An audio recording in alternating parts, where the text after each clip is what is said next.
Hey guys, welcome back to the DeepOnes Podcast. Today I'm joined by Mr. Turtle Hello. and Theo. E- So, Theo, hello. Hi, Yeah, so how are you doing today? I'm good. What about you, That's man? great. So, we brought you on to the fifth episode of our podcast today to generally talk about the state of DeepWoken, the hype, and overall the recent increase of leaks that's been happening. So, yeah. What's your opinion on the hype for DeepWoken? I think the hype is well deserved. I see. I'm hyped as fuck. Like, bro, I can't wait. I can't wait. Mm-hmm. Let me also mention that we've never actually talked about like our own opinions on the DeepWoken hype on Yeah. this channel before. So That's actually Talk true. about your But, yeah, you know, so Turtle, what's your opinion on the hype? guest goes first. Well, I'm fucking choking here. I'm sorry. Personally, I think that the hype recently went down. Then it was what was it from first announced for the first like year or so, since the leaks started coming out. But the recent increase in leaks from YouTubers and mainly YouTubers kind of relit the hype, and a lot of people are like starting to come back. You can see that in the new DeepOken info server, and as well as use all around the Roblox communities. Yeah. How about you, Scroom? Okay, so at first I tried to keep my expectations like relatively low. Understandable. Yeah, but the thing is, like, then I saw Agamatsu's like video on Fort Merit, and it instantly like blew my mind. And it's like I originally thought that I was overhyping the game, even though I was trying to keep my expectations low. But nah, dude, they blew it out of the fucking park with that one. Like my expectations are already surpassed. Let's keep in mind that Hagamatsu edited out all the times he died in it. I mean, yeah, that's just gonna make it more fun. I can't wait to die 70 times doing a mission, and then To be fair, getting Actually, 300 this ping because Greek internet. True. To be fair, because of it, to like actually probably change a lot of views of how permadeath works. But anyway,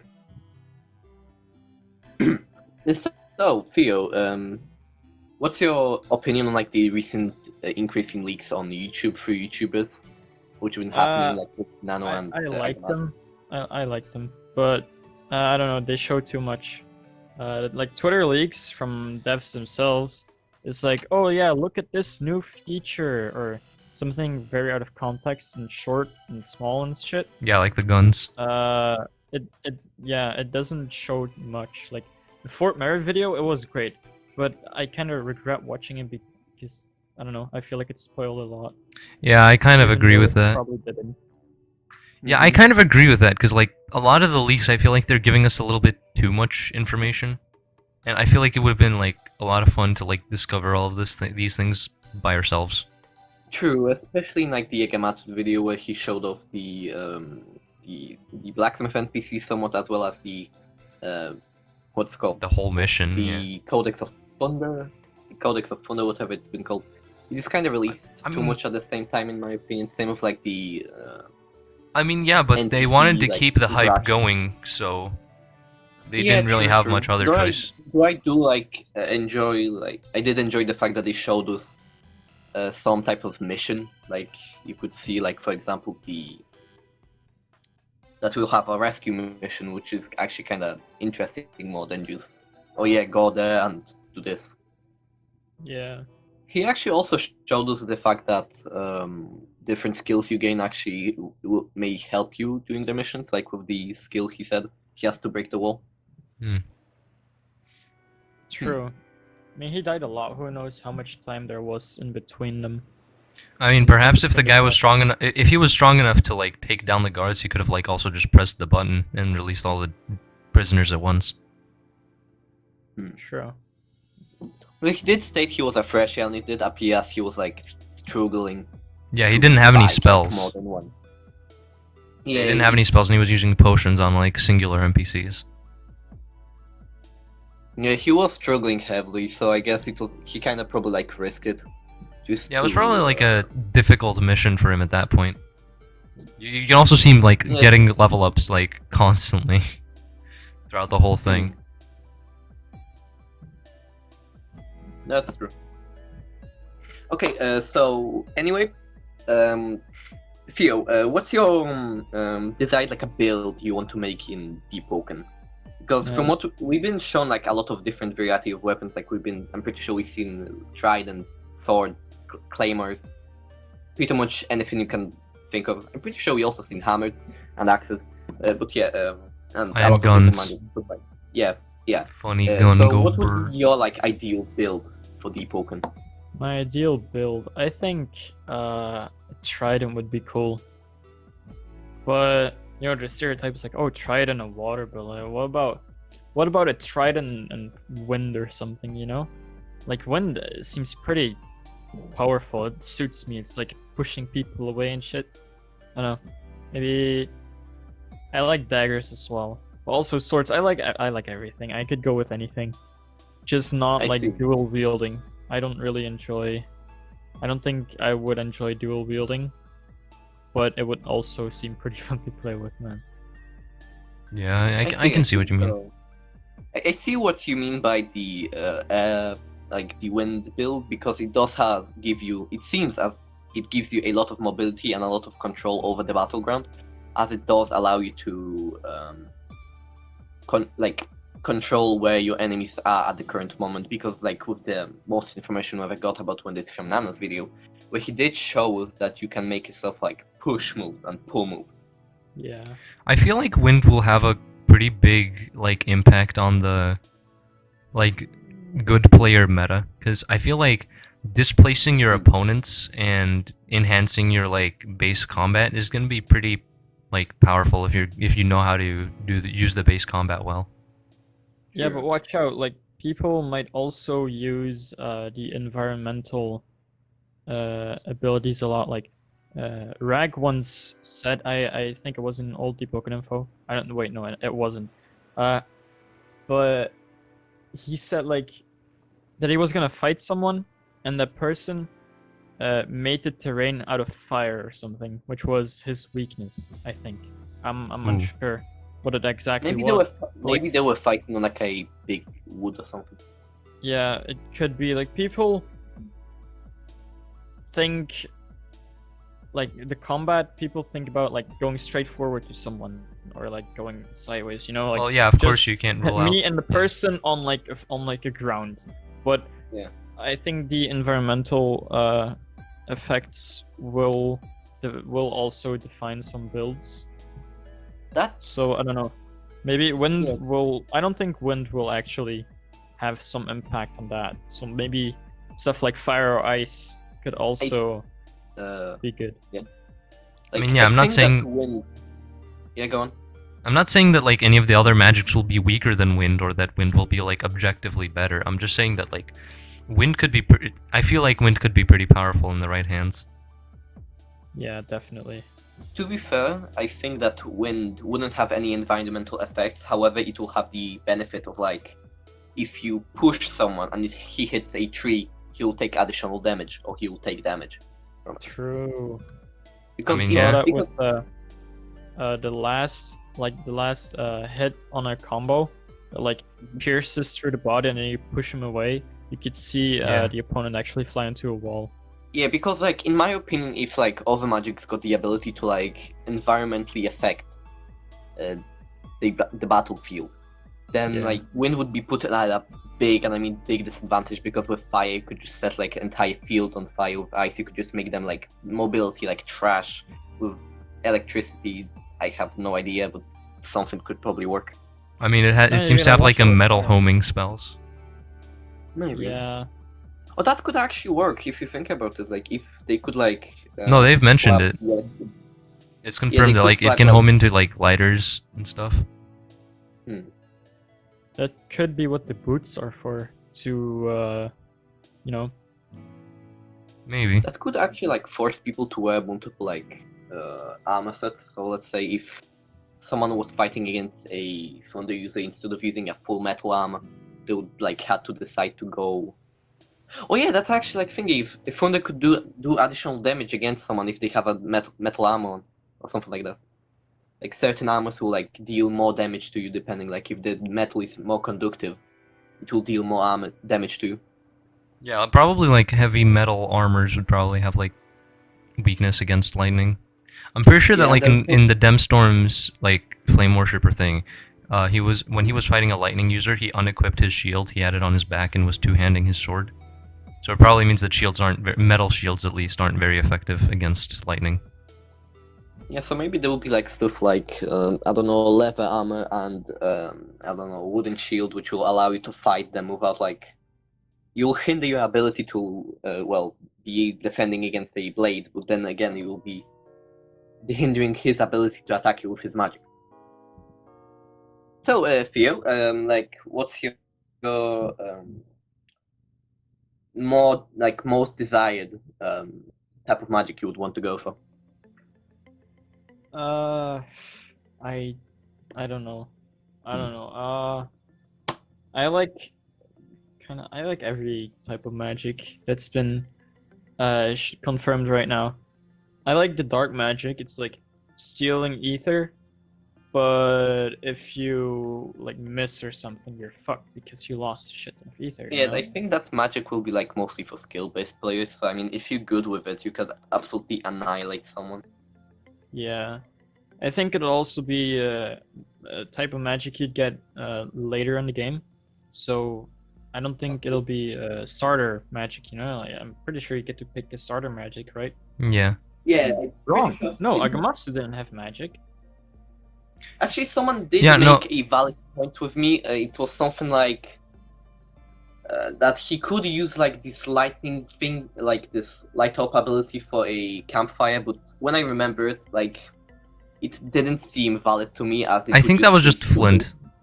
I'm pretty Yeah, sure it was I think just he Flint. using Flint, but plus then it, if you were able to like start off with magic, I wouldn't understand why he chose why he would have found a codex then. I think it's more of a like you find a codex and from there you unlock your magic. It's like you spawn with ether, yeah, basically, and then you go on a mission which gives you a specific codex, and from there, once you get that specific codex, you could just gain your magic. Could be. And because yeah. I that's feel like that's there would also go be on. teachers yeah. of magic. You could also see like if once you find a codex, you could just look for a teacher. But that was like this field, well, it wouldn't call it a theory, just an idea more than anything. Would explain how people could like have multiple types of magic because I don't see it being in like the main menu. Like you choose, oh yeah, I want to have thunder and wind, and I just go from there. I think it's more of a like. I mean, Um, the devs have said you that just like find when the you item. yeah, I mean the devs have said that like when you start the game you get to like pick a favored magic and that like that will get some points into it in the beginning. I'm pretty sure that's what they said about like starter magics. Like they didn't specifically say that you start with magic, they just said that you start with points in a certain magic so you can start making spells for it, which because leads me to believe kind of that like you probably need different amounts of like say that you want to make like a slash move with wind, you'd probably need like a certain amount of gale breath to do it. true. I don't know, but I Probably, would like- make a build of wind and ice, because wind is it's not that environmental, but ice I think it is one of the less likely ones to lose at like a clash. You know, when two types of magic clash, like fire is definitely gonna clash really easily if clashing is a thing. Because you know it's not dense. It's just fire. You know, like ice would just go through a fireball and easily hit your opponent, and wind is just for like you know, like you said, Turtle, like controlling your opponent a little.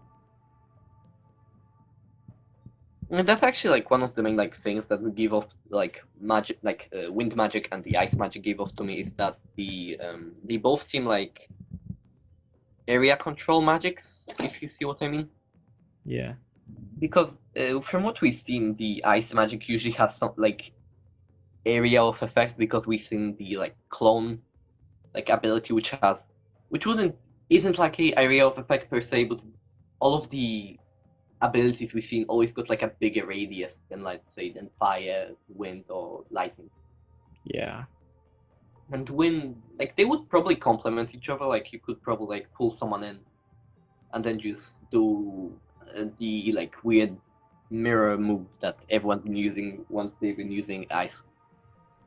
Yeah, the one where you Like, like summon a bunch of like frozen guys around you and they all like do Gyarados looking thing. The yeah, Gyarados looking thing.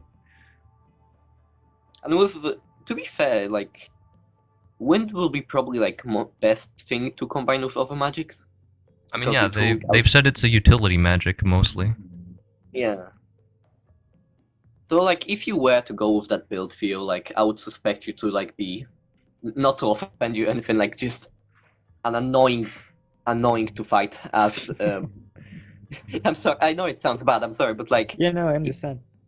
if someone like got like it happened the same thing in the Rogue. If someone has more mobility than you and has better area control than you, you just fucked. Like, Yeah, that but like happened in Rogue, DeepWoken, I you can remember. like just, if you don't want to get pulled by wind, you can just vent. True. If you predict it, that is. True, but like, let's say if you're not skilled enough player, yeah, and then like a wind user comes up to you, like, what are you gonna do if you're not good enough with venting? You screwed. Then it's quite literally a skill issue. Well, it is, but it still will be annoying. Like, it still will be annoying if someone has the movement advantage over you. Like if you I have this combo in mind, right? You know the wind pull, and Yes. I stomp on the floor and like big spikes come out of the ground. Let's say I do the pull. If the person's smart enough and knows a little bit of my play style, then he just vent because I'd do something like that because he's ragdolled, you know. Mhm.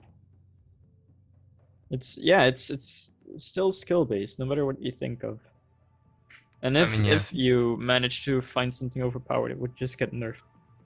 I mean, yeah, To be fair, the parrying dagger was OP, so they nerfed it. That's at least what the dev said. So Yeah. if somebody does find a way to make an overpowered build by taking advantage of one of the game's mechanics, they'll probably find a way to nerf it pretty easily. Especially since they made DeepOken very easy to work with. I think that's one of the main things that people are missing. Because people will say like, "Oh, dude, DeepOken will definitely have infinite combos." It's like, this is a Raguser game. I don't know what you expect. I have a friend like that. He's like, dude, there's definitely gonna be like overpowered like infinite combos and like overpowered combos that do all of your health in one hit. Like, first of all, so far, every time we've seen somebody like fight each other, it's almost always when they get like one comboed or something, it's usually due to like the other player's incompetence rather than having a busted build. True, we've Like, seen it the in like builds- one of the. Yeah, like the builds aid people, but they don't like mean that you'll win a battle guaranteed. Yeah. Yeah, like, we've a seen a fresh lot you of would like. still be able to kill you. And as I Yeah. was saying, like the thing is, one of the things that people are missing is that the devs have accounted for this, because in Rogue they made everything like really set in stone. Like, you can't really change things in Rogue easily without completely, like, you can change one skill and completely change the entire meta of the game. Like, that could have a huge effect on the game itself. But like in DeepOken, they've probably like accounted for that, because they've realized like, oh, okay, this happened in Rogue. We don't want that to happen in DeepOken, so let's make DeepOken easier to work with. Like, let's I'm make pretty sure skills that's like one easy of the to first like. things we will let know about DeepOken is that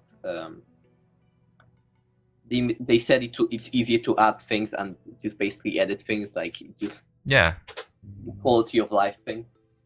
yeah. So probably, like, as you say, the infinite combos and stuff would be like very low possibility to exist unless like a house, a guild keeps it hidden.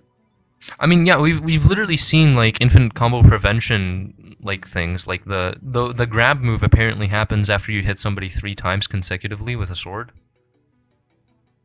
So like if you hit somebody 3 times, then that's it. That's all you get. You can't keep infinite comboing. So yeah, Theo, is there anything specific you want to talk about now? Yeah, ritual spells. I see what you mean by that. Well, like, what, you don't know what ritual spells are? Yeah, I know. But, like, what do you mean? Like, what would they do in the game itself? Oh, I don't know, but like, if they would still keep the key combo system for ritual spells, that would be like really cool. Like the key system that was shown in the first Q&A, but now changed. Actually, it was. I'm pretty sure you're meeting the one in the Crab League. No. In the first Q&A, Demstorm's Q&A, where they were showing off magic. Oh, and, you mean how like it- the hand signs? Yeah, the hand signs, key combos. What do you call it? Yeah, I You mean. could also see that in Crab League, yeah. Yeah. But that was just E or something. E. Actually, if you could do that, that could make like a mage build more viable. Let's say if they sacrifice something, I don't know, an item, a totem, whatever, an item you can find in a dungeon. It could like allow you to, let's say, boost your one of your singular spells, kind of like or like summon something. Did any of you watch Overlord? Never No clue heard of what it. that is. Well, basically, basically in short, there's like summoning spells. Basically, one of the major summoning spells shown was basically the main character sacrifices like a shit ton of bodies, and basically he summons like a lot of beasts. So what if in the thing in DeepWoken, my bad, you could if there is a fight going on for long enough, you could have a, let's say, a dark mage, yeah, because it would fit the aesthetic, to be fair. He could sacrifice, let's say, X amount of bodies for his full amount of ether. And for that, he would be able to summon like a fucking kraken. I mean, That could be possible. Yeah, I that feel could be like on the ritual spells would be more utility than anything. Yeah, because I Personally, don't at see least. like ritual spells being used in day-to-day combat. You see it more in a Yeah, more as guild like. versus guild war. Yeah, I see it more as like utility spells, like the type of spells that you'd see like the ritual spells in D&D, like, well, not ritual casting, but like there's many spells in D&D that take like 10 minutes or more to cast, and they generally give like certain,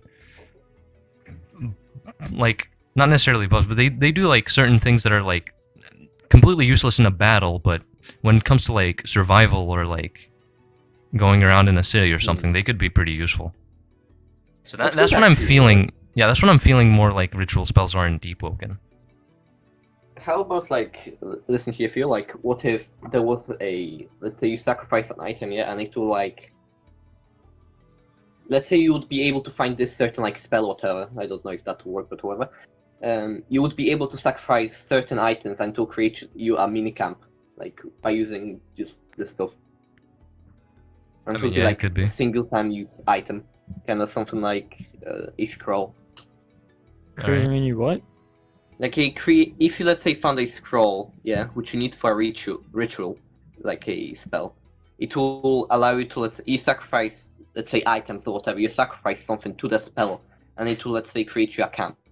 Like if you're starving or something, like you could use, let's say, a ritual spell, and it will like summon a bush. Yeah, I have one final thing to say. It's directed to Akaiju. Hollow Point is in fact not ballin'. Huh. You fuck.